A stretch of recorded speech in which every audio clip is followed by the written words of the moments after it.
If you want to deep clean your brushes without ruining them, keep watching. I use a dry brush cleaner throughout the week, but once a month, you really should be deep cleaning your brushes.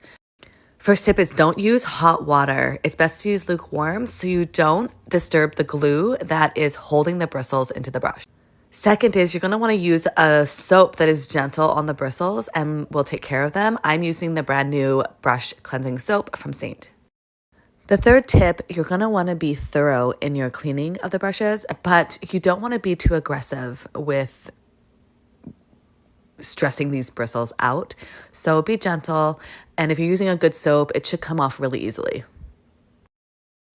Fourth tip is to rinse the brushes down so that water doesn't go up into the shaft of the brush. This will again make sure that you're taking care not to disturb the glue so that the bristles do not fall out. You never want to immerse your brushes completely underwater. This is a big no-no and one of the reasons why your brushes might not last as long and fall apart. Last tip would be make sure to squeeze out the excess water and lay flat to dry overnight.